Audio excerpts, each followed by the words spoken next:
자, 제가 궁금한 건 이상하다고 계속 생각했던 건 아무 언론도 다루지 않길래 계속 얘기했던 건 이겁니다. 이 사건이 일반적인 실종 사건보다 훨씬 경찰 신고가 빨리 됐거든요. 그래서 언론들이 빨리 따라붙었어요. 경찰 대규모 수색 작전도 했고 그러다 보니까 초반에 여러 가지 단신들이 많이 쏟아져 나왔는데 그 단신에서 나중에 사건이 끝난 다음에 그 단신에 나왔던 몇몇 대목하고 앞뒤가 좀 안 맞는 거 아닌가 싶었던 대목들이 있었다고요. 그게 뭐냐면 하나가 이미 전 시간에 얘기했지만 휴대폰이 하나는 고정이고 하나는 움직인다. 초반에 단신 보면 혼자가 아닐 경우도 생각하고 있다. 이런 기사가 나와요. 경찰도. 나오죠. 그런 기사가 초반에 나와요. 왜냐면 하나가 안 움직이고 하나가 움직이니까 당연히 자연스럽게 한 사람이 아닐 수도 있겠다. 이런 생각을 했단 말이죠. 그리고 CCTV에 잡히지 않는다는 얘기도 나와요. 왜냐면 경찰은 이제 실시간으로 방범 CCTV 같은 걸 볼 거 아닙니까? 그 동네는 또 고급 주택단지여서 방범 CCTV에도 그 사설 경비단체들이 설치한 CCTV도 굉장히 많은 동네예요. 그리고 공목들이 크고 이게 좁은 골목들에 CC 사각지대가 있고 그런 데가 아니에요, 거기는. 그러니까 당연히 CCTV에 등장했어야 하는데 안 나온다는 얘기가 단신으로 나왔다고요. 그리고 이제 자살했고.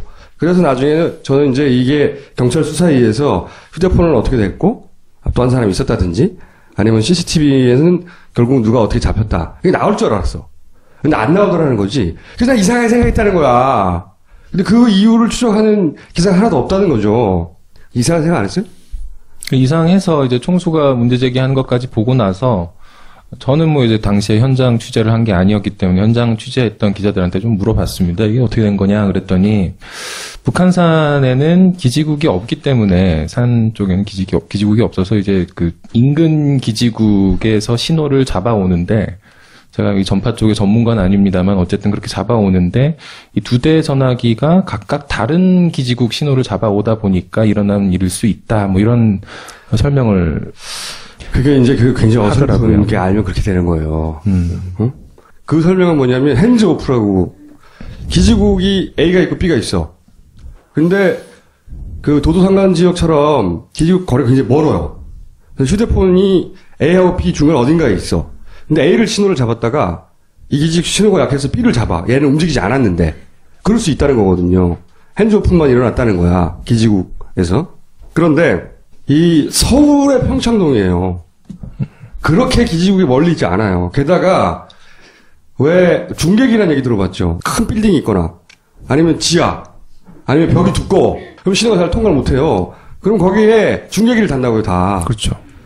중계기가 그 동네에는 빌딩 밀집 지역만큼은 아니더라도 중계기가 분명히 있을 거예요. 그러니까 사실은 이런 설명은 무슨 평야지대에서나 맞는 설명인 거예요. 이거는 캐필러라고 중계기 설치하는 기사한테 물어봐. 이게 말이 되는 상황인지. 첫 번째 그게 말이 안 돼. 두 번째 휴대폰 하나는 설명은 뭐냐면 자 보세요. 경찰의 무선통신 기록을 보면 한 대는 고정값이고 한 대는 파출소 뒤편에 잡혔다가 또 도로가로 평창도 182쪽 기지국 변동하고 있습니다. 그러니까 하나는 계속 평창동 172-2번지에 붙잡혀 있고 하나는 계속 이동 중이라는 거예요. 그래서 그 이동 중 어디서 어디로 이동했느냐? 그러니까 롯데빌라는 고정값이고 하나는 계속 움직이고 있다는 거잖아요. 010 뭐는 고정값으로 계속 나오고 하나는 이 세 곳을 오가는 것으로 나오고 있다. 그리고 중첩될 때가 있다. 고정될 것과 이렇게 나온단 말이죠. 이거를 어떻게 설명하냐면 자 그러면 그 위치를 보자고 먼저. 이 각각의 값들의 위치가 어디냐면 하나는 여기에요. A 보이죠? 요 위에. 그리고 중간에 금강파크 빌리지 있는 데가 여기입니다. 그리고 더 내려가면 요 밑에가 왔다 갔다 한다는 아래 지점이에요. 그러면 여기서부터 여기까지 왔다 갔다 한다는 거거든요. 여기 이 교신 기록은. 그러면 여기서부터 여기까지 거리가 얼마냐? 대충 찍어보면 2km가 좀 안 돼요. 그럼 여기 오르막길이라고요. 오르락 내리락 하려면 여기 왔다 갔다 하면 굉장히 힘들어요, 사실. 평창동에. 근데 여기를 휴대폰이 왔다 갔다 하고 실시간으로 하나는 여기 있다. 그런데 이 현상이 A하고 B 출발 도착 지점 찍은 거 A하고 B의 기지국이 핸즈오프 때문에 기지국만 변했지 위치는 그대로다. 이런 말이거든요. 그러니까 둘 다 같은 장소에 가만히 있는데 휴대폰이 한 사람이 들고 하나만 켰다는 거거든요. 이렇게 나중에 설명도 해요. 동로청입니다. 기지국 기지값은 위치 기준과 500m 상관이기 때문에 이동하는 것보다는 기지국만 변동된 것으로 같은 장소에 있지 않을까 추정입니다. 경찰도 이런 말을 했다고 무선 통신록에 나와요. 나는 이 무선 통신록도 이상해. 왜 이상하냐면 이건 너무 브리핑적이야. 아니 휴대폰 하나가 움직이고 하나는 고정이면 두 사람일 수도 있습니다. 이런 추정을 해야 되는데 이런 얘기를 했다는 거예요. 난 이게 이상해. 그래서 이거는 이런 도신록이 아니라 오디오를 직접 들어봐야 된다고 생각한다고 오디오를 받아보시고 휴대폰이 같은 통신사인지 아닌지 확인해 봐야 돼. 그러니까 같은 통신사면 더욱 말이 안 되는 거예요. 같은 통신사가 이 휴대폰이 같은 위치에 있는 그럼 같은 기축을 잡아야지. 하나는 저쪽에 있는 걸 잡고 하나는 이쪽에 있는 걸 잡고 왔다 갔다 한단 말이에요. 말이 안 된다는 거지. 세 번째로 진짜로 말이 안 되는 건요. 휴대폰의 위치는 소위 말해서 삼각 측량으로 위치를 잡는 거라고. 어려운 말 아니잖아. 응? 기지국이 여러 개 잡을 거 아니에요. 그럼 기본적으로 삼각 측량법에 의해서 위치를 추정하는 거라고 이쯤에 있겠거니. 그런데 기지국이 바뀌었다고 해서 물리적 위치가 바뀌는 건 아니에요. 지금은 기지국이 바뀌었다는 설명인데 기지국이 바뀌었다고 해서 핸드폰이 있던 위치가 저기 있다가 밑으로 가라? 기지국만 바뀐 거지. 그런데 지금은 이 설명으로 핸드폰의 위치가 저쪽에 떴다가 밑에 뜬 거를 다 퉁치고 있다고. 말이 안 된다는 거지 이게. 생각해보세요. 이게 튀었든 안 튀었든 간에 그러면 그 동네를 적어도 거의 2-3시간 가까이 돌아다녔다는 거잖아요. 그럼 그 동네는 방범 CC나 사설 경비업체 CCTV가 굉장히 많은 곳이기 때문에 어딘가에 누군가 잡혀야 된다는 거야. 근데 그게 없다는 거잖아. 나는 이게 말이 안 된다는 거지. 그 부분에 대해서도 이제 한국일보 보도가 있었죠. 김기춘 실장 집을 배회한 거 아니었느냐. 그런 얘기가 있어서 이제 또 물어봤더니 야당 보좌관들이 종로경찰서에서 김기춘 전 실장 집 인근에 CCTV를 쭉 조회를 해봤는데 성완종 회장도 김기춘 실장도 보이지 않았다 이렇게 얘기를 하더라고요. 그럼 아직도 안 나왔다는 얘기는 없다는 얘기잖아. 있으면 나왔겠죠. 이 일대를 이렇게 돌아다녀 하고 기사가 당연히 없다는 얘기잖아. 그러면 휴대폰이 거기 있었는데 성 회장이 아닌 사람이 들고 있었거나 아니면 성 회장이 갔는데 성 회장이 마법의 망토를 입고 있었거나 찍혔는데 누가 건드렸거나 그거를 이거밖에 더 있나요 방법이? 그래서 이상하다는 거지. 이 두 가지만 검토해봐도 이상하다는 걸 확인할 수 있는데 경찰에서는 뭐래 CCTV가 없는 거에 대해서? 그 총수 의견에 동의하지 않을 것 같은데 그 CCTV를 피해서 갈 수 있는 길이 있다고 할 것 같은데. 그러니까 그 길을 제시해달라고. 그걸로 가보게. 설사 그런 길이 있다고 칩시다. 그러면 성 회장이 CCTV에 잡히지 않을 그 길로만 그 3시간 동안 숨고 담 넘고 뭐 이런 식으로 해가지고 포복하고 막 그렇게 갔다는 거예요? 말이 안 되는 거예요. 응? 그래서 저는 이 사건 관련해서 확실한 게 2가지가 있고 미스테리가 하나 있다고 내 나름대로 추론을 하는데 결과론이지만 하나는 뭐냐면 가장 분명한 첫 번째는 어쨌든 이 사건의 결과적 최대 수혜자는 현재 여권의 차기주자라는 거죠. 생각해보면 이 사건으로 이제 친박이 거기 묶였어요. 여러 명이 이름이 주르륵. 그 다음에 홍준표의 호불호하고 전혀 상관없이 홍준표가 거기 들어간 건 굉장히 뜬금없다고 저는 생각해요, 개인적으로. 홍준표, 이완구의 공통점이 뭐지? 처음에 이제 생각해봤는데, 둘 다 그 지역의 맹주예요. 차기 대권주자 중에 1위야. 소위 자원외교로 시작한 것 같지만, 자원외교는 성 회장의 자살로 일단락이 되고, 사실상.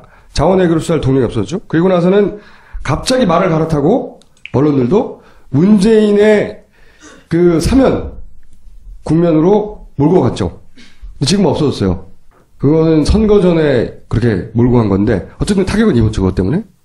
사실이 아니기 때문에 더 이상 몰고 갈 동력이 너는 없다고 생각하는 건데 왜냐하면 진짜로 붙어서 다 까보기 시작하면 문재인의 책임이 아니라는 게 드러날 거거든요.